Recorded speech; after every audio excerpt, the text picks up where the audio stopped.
تو اب دیکھیں آپ کا چینل جو میٹرو ہے وہ کراچی کے مسائل کو ہمیشہ اجاگر کرتا ہے اور ہمیشہ انہوں نے کراچی کے مسائل کا حل پیش کیا ہے. میں اس لیے نہیں کہہ رہا ہوں کہ میں میٹرو پہ ہوں، لیکن میٹرو کو یہ کریڈٹ جاتا ہے کہ ہمیشہ انہوں نے کراچی کے مسائل پہ بات کی ہے. اب کراچی والوں کے لیے ایک بہت بڑا مسئلہ ہے جو پچھلے 50 سال سے ہم اس کے یہ کراچی کا بچہ اسٹوڈنٹ اگر 80% مارکس لیتا بھی ہے تب بھی وہ CSS افسر نہیں بن سکتا، کیونکہ سندھ نے بھٹو صاحب نے 10 سال کے لیے کوٹا نافذ کیا تھا، آج تک وہ چل رہا ہے اور پورے پاکستان میں ہر جگہ میرٹ ہے. تو اس سے کیا ہے کہ اگر کوئی بچہ کوٹے کی بنیاد پہ 40% نمبر لے کے بھی آتا ہے، لیکن آپ کو CSS افسر شاہی میں ایک کمپیٹنسی چاہیے، کیونکہ اگر انکمپیٹنٹ بندہ آئے گا تو پھر آپ کا پورا نظام درم برم ہو جائے گا. ٹھیک کہا بالکل آپ نے. اچھا سر، یہ یونان کشتی جو سانحہ ہوا ہے، حادثہ تو میں ایسے نہیں کہوں گی، میں تو اسے سانحہ کہوں گی، کیونکہ اتنے قیمتی جانوں کا ضیاع ہوا ہے اور پاکستانی ابھی تک یہی تعین نہیں ہو سکا کہ 400 پاکستانی تھے یا 310 پاکستانی تھے. دیکھیں یہ بڑا تکلیف دہ اور یہ قابل مذمت بھی ہے. یہ کیوں ہوتا ہے؟ ہمیں اس کے روٹ کازز دیکھیں نا.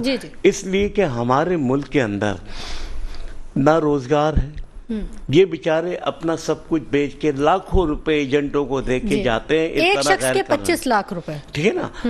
اب یہ ہے کہ وہ کس لیے؟ اپنے بہتر مستقبل کے لیے جاتے ہیں. آج ہمارے جو کرتا دھرتا ہے وہ کیوں اس پہ توجہ نہیں دیتے؟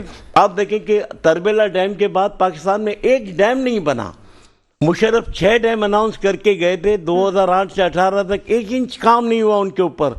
تو جبکہ بعد میں جو حکومت آئی خان صاحب کی، انہوں نے کہا 6 ڈیم، یہ 4 یہ 10 میگا ڈیم پہ رات دن کام شروع ہوا اور 2023 سے 2029 تک ان تمام ڈیموں نے پروڈکشن شروع کر دینی تھی اور آپ کو بجلی 2 روپے 30 پیسے کے آس پاس کاسٹ آتی اس ہائیڈرو سے.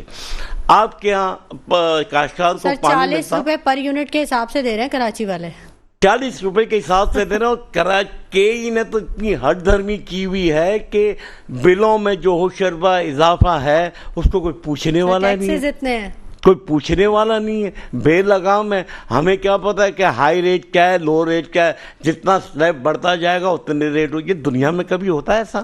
یہ مقصد کیونکہ ہمارے یہاں رول آف لا نہیں ہے تو ان کو کوئی پوچھنے والا نہیں ہے. اگر کوئی سرکاری افسر، کوئی کمشنر یا انکم ٹیکس کمشنر یا کوئی بھی اگر غلط فیصلہ آپ کے خلاف دے دے، آپ اپیل میں جائیں گے پھر بھی آپ کے خلاف سر میئر کراچی نے حلف اٹھا لیا ہے. مرتضی صاحب آپ سب کچھ کریں گے اس پہ؟ کوئی ہے آپ کو؟ دیکھیں مرتضی وہاب ایک اچھا بچہ کراچی ہائٹ ہے اور اس کا ایک اپنا بیک گراؤنڈ ہے. ان کی والدہ محترمہ فوزیہ وہاب، اللہ تعالیٰ غریق کے رحمت کرے، ایک بڑی اچھی خاتون تھی اور میری کلاس فیلو بھی تھی اور میں انہیں اس فیملی کو بڑی اچھی طرح جانتا ہوں. مرتضی وہاب جو ہے میرے ہاتھوں کا سمجھو کھیلا ہوا بچہ ہے اور اس بچے نے وہ تمام دکھ اور وہ تکلیفیں دیکھی ہیں اپنی 9 عمری میں.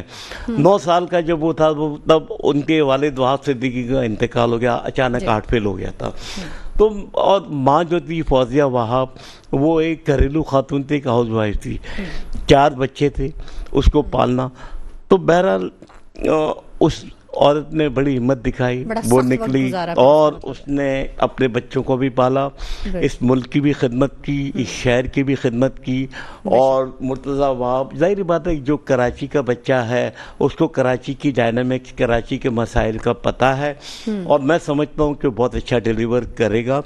قطع نظر اس کے کہ الیکشن میں کیا ہوا کیا نہیں ہوا، کس کے ساتھ زیادتی ہوئی، میں اس پہ نہیں جاؤں گا. لیکن یہ کہ حافظ نعیم بھی جو ان کے سامنے تھے ان کی بھی ایک کراچی کے اندر بہت اچھی کنٹریبیوشن ہے اور جماعت اسلامی کی بھی کراچی کے اندر بہت بڑی کنٹریبیوشن ہے.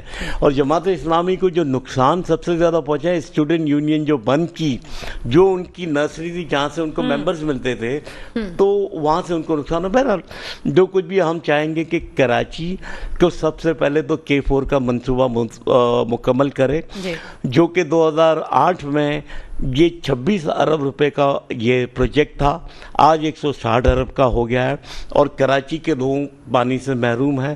تو ٹاپ پرائرٹی کی بنیاد پہ اس مسئلے کو حل کیا جائے اور ہمیں امید ہے کہ مرتضیٰ وہاب ان چیزوں پہ توجہ دیں گے. وہ ایک قانون دان بھی ہے، بیرسٹر ہے، تو بہرحال ہمیں ان سے اچھی امیدیں ہیں کہ وہ کریں. ٹھیک ہے، لیکن اس سے پہلے جو میئر تھے وہ بھی یہ کہتے تھے، مطلب وہ بھی بڑے پڑھے لکھے تھے، سب کچھ تھا، لیکن مختلف جو جیسے دوسری پارٹیوں کے جو آئے ہیں تو وہ ان کو اختیارات کا بڑا مسئلہ ہو جاتا تھا کہ جی وہ ہمارے ہاتھ پاؤں بندھے ہوئے ہیں، ہماری کرسی پہ کانٹے اگے ہوئے ہیں. وسیم اختر ہمیشہ یہ کہتے ہیں میرے پاس اختیارات. اگر پیپلز پارٹی کے علاوہ اگر جماعت اسلامی کے بھی حافظ نعیم آ جاتے تو یہی ہونا تھا کہ نہ سندھ گورنمنٹ انہیں کوئی اختیارات دیتی، نہ فنڈ ریلیز کرتی. اختیارات ہوتے تو ہوتے لیکن پیسہ جب تک نہیں. مطلب آپ سمجھتے ہیں کہ مرتضیٰ وہاب جو ہوں گے وہ ایک با اختیار میئر ہوں گے؟ ایک با اختیار میئر ہوں گے اس لیے کہ سندھ گورنمنٹ ان کی ہے، اور اگر اس کے باوجود وہ ڈیلیور نہ کر سکے تو پھر یہ ایک بہت بڑا المیہ ہوگا. لیکن مجھے کراچی والوں کے لیے کراچی والوں کے لیے تو المیہ یہ کہ پورے ملک کا جو 67% ریونیو تو کراچی کنٹریبیوٹ کرتا ہے. پورے سندھ میں 90% کراچی سے ریونیو جاتا ہے، اور کراچی میں جو خرچ ہوتا ہے وہ آٹے میں نمک کے برابر بھی نہیں ہوتا. آپ دیکھیں کہ پروین رحمان محرومہ وہ کہتے کہتے مر گئی، اس کو مار دیا گیا مافیا نے. اس نے کہا کہ کراچی کے جتنے بھی نکاح سے آپ کے علاقے جہاں سے پانی نکلنا ہے وہ تمام جگہیں غیر قانونی طور پہ الاٹ کر دی گئی ہے، اور یہ شہر میں اگر بارش ہوئی تو ڈوب جائے گا. پانی کہاں سے نکلے گا؟ آج ہم دیکھ ایک مسئلہ ٹاور گرانے سے مسئلہ حل نہیں ہوگا. وہ بھی آدھا ایک نالے پہ بنا ہوتا، آدھا تو نقصان کس کو ہوا؟ ان مکینوں کو ہوا. اصولی طور پہ تو پکڑنا چاہیے تھا ان بلڈنگ کنٹرول اتھارٹی کے لوگوں کو جنہوں نے یہ سینکشن کیا. وہ سندھ گورنمنٹ کو اس کا ذمہ دار ہونا چاہیے تھا.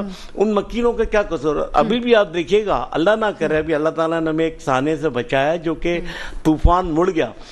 اگر ایسی کوئی نوبت آتی تو کراچی کے لوگوں کو کتنا نقصان. پانی کی جو نکاسی ہے وہ تمام چیزیں وہ آپ لوگوں نے وہ کر دیا، اور جب اس خاتون نے آواز اٹھائی اسے مار دیا گیا. بالکل، یہ ہم نے گجرات میں دیکھا کہ کیا نقصان ہوا اس طوفان کا اور کتنا لوگوں نے سفر کیا، کتنے لوگوں کی ڈیتھ ہوئی.